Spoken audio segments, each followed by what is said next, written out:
All right, Herbie. So I want to put some on your plate. Okay, Put some on I your saw plate that. that came up tonight. So earlier in the year, I was asked by two incredible young women to be co-advisor to an emerging feminist collective on campus. And it's been cool. And cool in part because I think there are moments where I feel like I get tapped to advise a group either by other adults or by students because there's no architecture, right? And they need an adult to come in and build something that they can then wrap themselves around, right? Like the fence that ivy grows on. They really all they need was an editor. Because they hit me up today, they're like, hey, can you look at our PowerPoint before we start the meeting today? And I'm like, sure. Yes, I can copy edit this. It was excellent. I made no changes. From the graphics, everything was just immaculately put together. They're just they're really, really, really on top of it, which is super cool. So I kind of just participate, which is rad.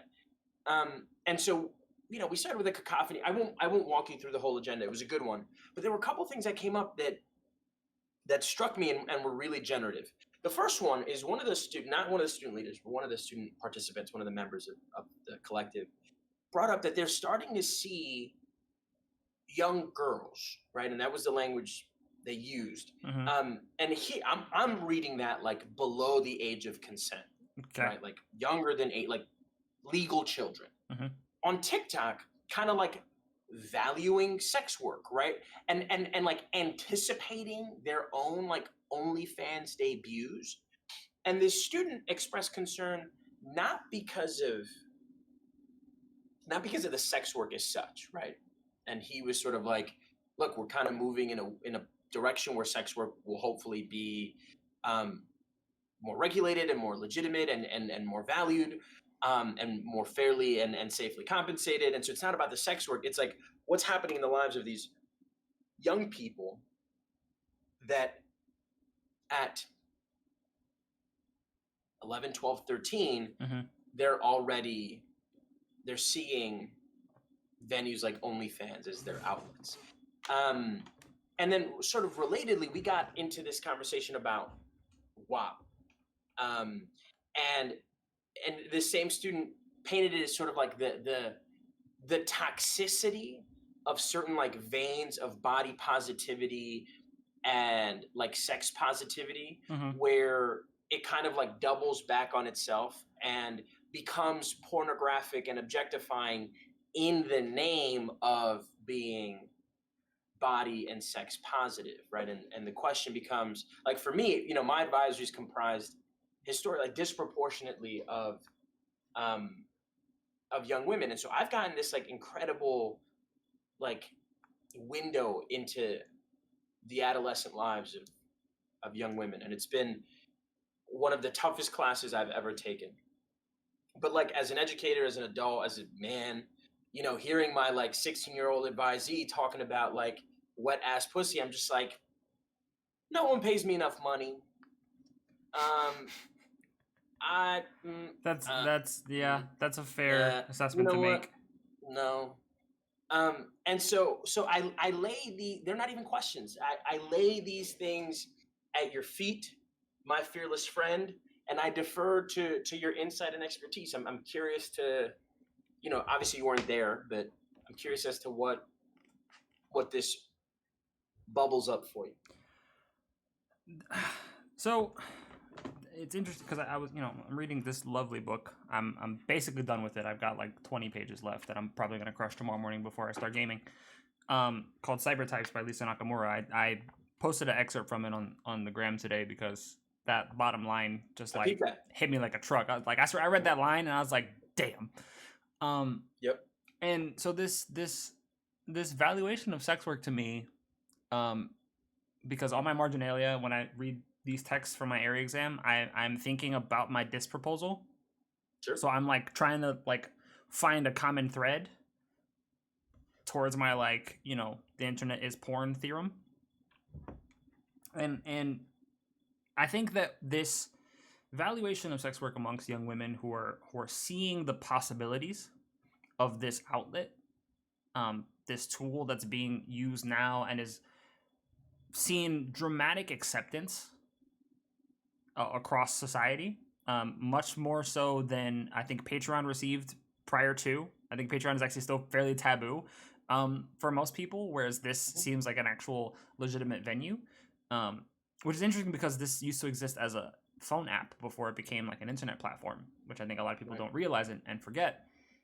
And so they're seeing that there is a personal evaluation of it, a societal evaluation of it, and of course there's a capitalistic value to it that's attached as well. And so that sort of anticipation, I think, lends itself to a recognition of the tools and how best to use them towards ends that they deem good and proper.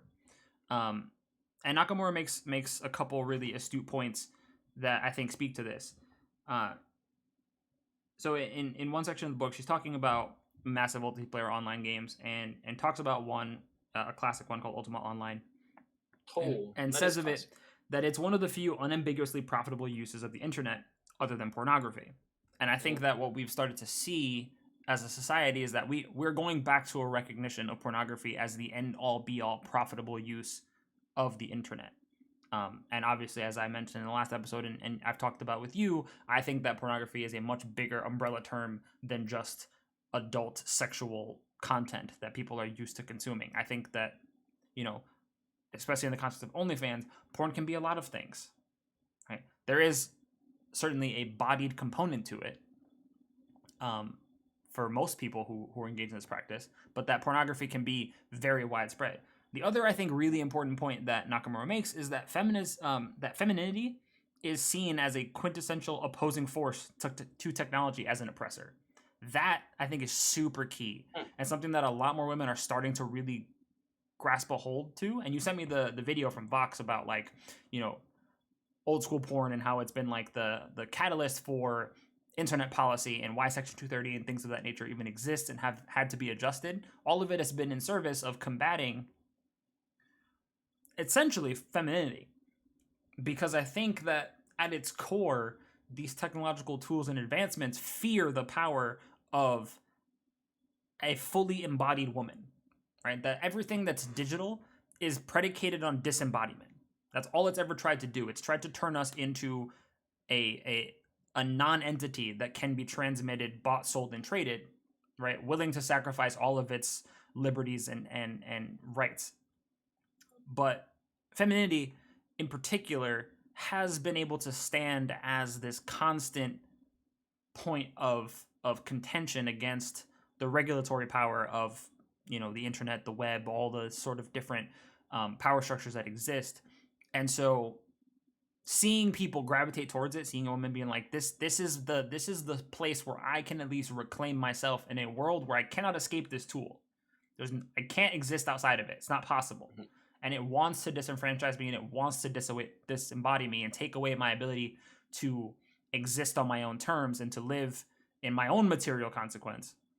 That femininity becomes the tool by which they can work against the machine, sort of like reappropriate the mean and mode of production, to go back to very like Marxist ways of thinking. Right? I think that's what we're starting to see here. The then hold on. Luna said some stuff. As a young woman on TikTok, the biggest thing about sex work at TikTok shows is that these women make so much money. So that these women feel empowered to use their body as a source of income, not in a demeaning sense. So that is actually a really dangerous misconception. And I was just going through statistics about we talked about this like a few episodes ago, like in season 1.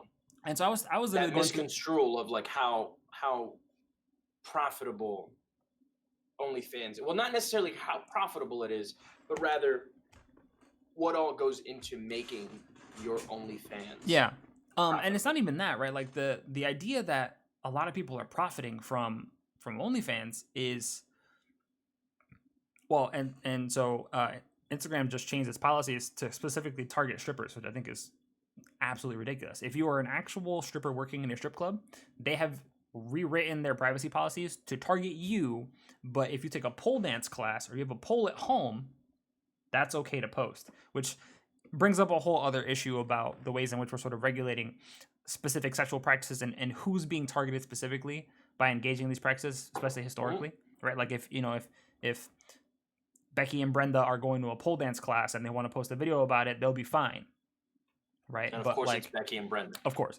But so the thing about the numbers that are posted online that people see, right? Oftentimes you're seeing them from the most visible entities on the platform, and that is a serious misconception of what happens, right?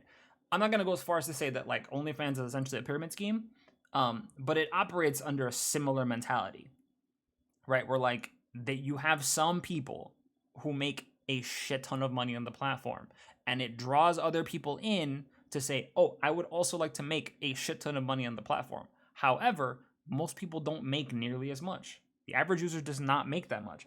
Some numbers to put this in context. I literally was looking at them earlier today. There are 60,000 plus creators on the platform as of May of this year, right? That's the last time they collected any sort of like real statistical data.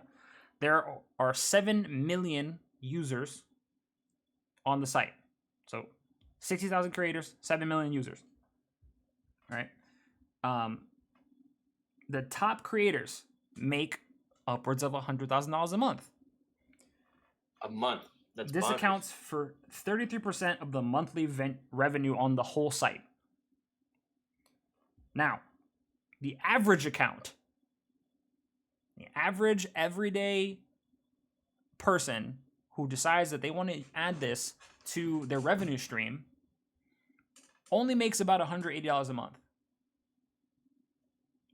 That is not a lot of money in the grand scheme of things, especially when you think about what it takes to be profitable on this platform. Never mind the fact that like once you put things on the internet, they don't go away. So there is a symbolic personal social cost that you have to pay. And the reason that cost exists is because our society is not accepting of these practices in any real meaningful way, and we actively rally against them. But in addition to that, right, you need to know at least a little bit about marketing. You need to know a little bit about lighting and decoration and photography, editing, all things that might cost you a little bit of money to really sort of build any sort of meaningful product that you can market, right? Like, yes, you may be objectively attractive by conventional standards, right? By whatever standards are currently upheld in society. But if you can't photograph like angles properly, if you have terrible lighting and you need to buy some lights, if you need to buy a better phone, right? Like, I mean, not to be that person, but most people I know treat their phones like shit. This is not a knock on any one race, creed, gender, sexuality. No, most people treat their phones like shit. So like, you're not going to be out here snapping iPhone photos and thinking that that's going to get you paid. You're going to have to maybe get a better phone, get a new phone, get a lens for your phone, get a stand for your phone, get a light. All of these things cost money. At 180 bones a month, right? Like, that would not foot the bill for what you're looking at on my desk right now. Not even close. That's not even my microphone. Yeah. So it's dangerous to buy into the hype, I think. It's good and proper that we should be promoting these avenues and acknowledging other types of labor as legitimate, ones that have existed for eons and have been part of society and have fluctuated in acceptance and popularity. We went off the deep end at some point during our Protestant ethic and we're like, this is bullshit. We don't want boobs anymore. And we need to rectify that damage. But there is also a danger to, I think, just content creation in general and how appealing it appears as a get rich quick scheme, despite the fact that it's not. No. We will never cancel boobs. Boobs should never be canceled. They should be widely accepted. And I think platforms like TikTok, and we said this last week, I think one of the things that I find pernicious about TikTok is that of all the social media platforms, I think it makes fame feel so proximal. It makes fame feel so attainable right? That you're just one TikTok away from being catapulted into this new stratum of content creatordom, where you might be clouded enough to then be profitable. You know, and like, not to, you know, call out some of my kids, but like the number of times somebody's shown me somebody else's TikTok and it's like them cringily asking to be blown up. I mean, it's all the time. It's all the time. And so, and I think you're right, you know, Herbie, I think what you're getting at is like there is an upfront cost. I mean, between you and I, we have not made a single cent off of office hours, and we've invested $6,000 into this project. Oh, racks. Yeah. Right. And our content, like compared to our contemporaries, we're still rudimentary. Yeah. You know what I'm saying? And so we have $6,000-$7,000 invested in this just to meet the bare minimum of quality. I'm reading Luna's comment. Yeah, the TikTok algorithm is basically random from what I've heard from data miners, so it makes people really easily blow up to keep people on the platform because it gives us that glimpse of fame. And I think that, you know, it becomes interesting to ask, like, what is that addiction? Like, what is that drive? What is that, like, Oedipal desiring element that like that itch that it scratches? I can't quite name it because I've never felt that impelled. Mm-hmm. And I think it's a new sort of not like brand new, but I think it's something that has become a part of socialization. I think past the time when we were like being strongly impacted by media and peers. Yep. That is now like so deeply ingrained in people that, you know, they feel it almost to the point of like depression, right? Like if it doesn't happen, then everything is meaningless. And oddly enough, it makes me think I'm almost done with Queen's Gambit, and it makes me think of like I think the 4th or 5th episode where they what was it? Beltic points out to Beth, he's like, you know, chess isn't everything. Like you got to do other stuff. Like I get that you're obsessed with chess, and maybe you've always been obsessed with chess, but like eventually that's going to end, right? Like you're gonna become the world champion at 20, and then what? And well, TikTok fame works the same way, really, when you think about it, which is why like the allure for me doesn't make any sense. You cannot stay famous on that platform forever, right? Like even the gamosphere that we exist in, a lot of these streamers are going to fade out soon. Like a lot of the big name streamers that we started watching way back in the day are going to age out. They just like they cannot stay current. It's not possible. There'll always be younger players who are better, more interesting, that, you know, their fan base will eventually drift towards, and there's nothing they can do about it. And so like it's one of the things I love about Goth is like Goth started like 4 businesses during the height of his fame before he left Twitch and went to Mixer and then came off of Mixer to I think Facebook. He was like, you need to diversify yourself. Like I started things because I recognize that this is temporary. Yeah, this won't be forever. Yeah, and I'll say to Dion's point, you know, Dion in chat says people are seeking meaning / feeling, you know, feel like the feeling that you're special in a world that seems to constantly tell us that we won't match it. It's hard to stand out in a sea of 7 billion people without money. And I totally agree. I think that there is a desire to feel special and unique, right? Like that you aren't spit in a bucket. But I think I think that what's dangerous is, you know, like the whole like felt cute might delete later phenomenon, right? Like I think that we are fed like a stream of glitz and glam that's hyper produced in post for those of us who have the money and capital and resources to polish up our content, but it's always meant to present itself to us, the viewer, the consumer, as quotidian, right? As every day, right? Like look at this, look at my casual life in Cabo. And so it makes us desire, like, not just fame, but like it renders seemingly every day a life that's actually like fundamentally unattainable for most of us in this economy. And so it we desire something that is further and further and further and further away from us, while deluding us into thinking that it's only one post away. And it does a very explicit job of uplifting certain practices and condemning others. And Sure. it's done the maintenance of like what good social behavior looks like so astutely in a way that I don't think any other type of social control has ever done before. Where like, to relate it back to the TikTok thing, right? Like, there's still, despite the fact that we've made so many strides in like the way that we enact ourselves on social media, there is still stigma about being quote unquote horny on main. Like, that is still a joke. Despite the fact that like, if you have a Twitter, you will inevitably see something that is lewd or completely nude or sexually suggestive or explicit on your timeline. It's inevitable.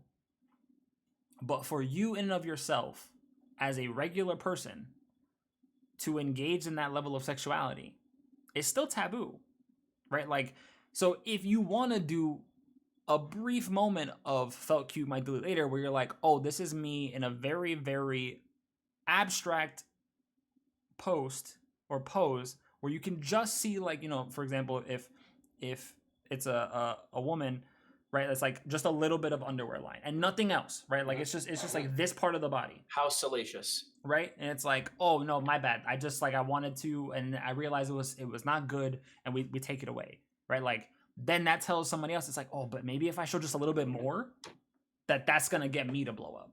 Right? Like, that person did that and felt bad about it. I'll take it just a little hair further. And that'll be the thing that gets me across the line. Right.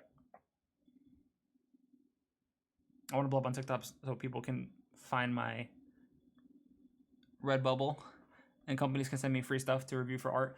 I mean, art, honestly, I've seen a lot of artists blow up just by being themselves on Twitter. Modernity is a curse. Oh my god. If that's just not like my mantra right now in life, that absolutely. What is the post and post-modernity?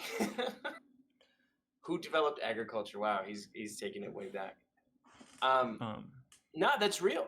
That's real. And I think, you know, I just wrote down, Herbie, in case you ever doubt that I don't listen to you. No, I know you do. These are my wonderful notes on what you've been saying. But one of the things that I added here at the tail end is like,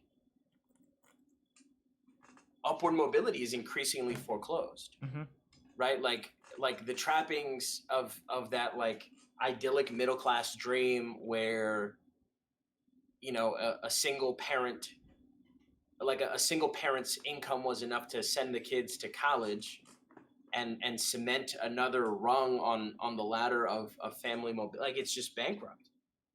It just doesn't happen anymore. And so I think that you know, and as much as we want to dismiss TikTokers and Zoomers, I think that in the same way that I think our generation, like our generational cohort, have captured the like suicidal nihilism of this postmodern malaise, I think that the Zoomers have like leaned into it, and said, sure, you know what, like, this college degree is not going to net me a whole lot. So I'm going to lean into the tools that are marginally more accessible to me, and marginally more profitable in this economy. And I think in some ways it feels like equally self-harming as like the like suicidal malaise of millennials.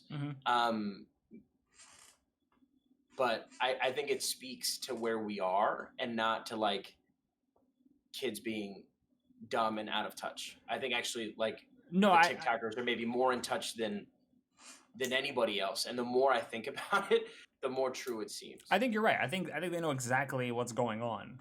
Yeah. And are trying to game the system to the best of their ability. Yeah. Right? Like, there's nothing wrong with wanting money and wanting to be successful and wanting to be compensated for being good at something. Right? I think, and this is something that I read about in some of my students' papers. I have a student who, you know, explain that they can't pursue a career in art because they come from an immigrant family, their first generation. An art career is just not realistic. They gotta pay back some of the expenses that were footed so that they could even go to school in the first place. And you know they're taking up engineering, all this stuff, and they're like, I wish that I could just draw and sell stickers and art and things. And like, no gas, I was like, yo, I will buy a sticker. In the comments, after I finished reading the whole paper, I'm like, by the way, like, I want to buy a sticker. Let me support your art career. Because the reality is that I think even my own students are like slightly missing the boat. And it's the generation right before them that is like, I need to use what I have to get where I can go. Buying into the system and giving it everything that I am to be validated through meritocracy isn't going to fly anymore. And I think that we had these beliefs and then had to bury them deep down because that just wasn't the reality of our existence at the time. Yep. Right. Like I think I spent most of like my adolescence like trying to figure out like, what am I good at? And like, what can I be good at forever? To like maybe circumnavigate this whole I got to get through school thing to be smart enough to get a job. And if you ask our immigrant parents, it's like, well, you can be good at law, medicine, architecture, or engineering. Correct. Whatever you do, you better find a way to be good at one of these 4 things. Yeah. Sports wasn't going to happen. Music wasn't going to happen. Art wasn't going to happen. All those things were just not possible. And I don't think that realistically the like infrastructure was there to make those possibilities. I think unfortunately the reality is that dangling carrot is more accessible than we would like it to be, and at the same time nigh impossible to attain. Whereas for us, you had to be one unique individual snowflake because just the infrastructure wasn't there.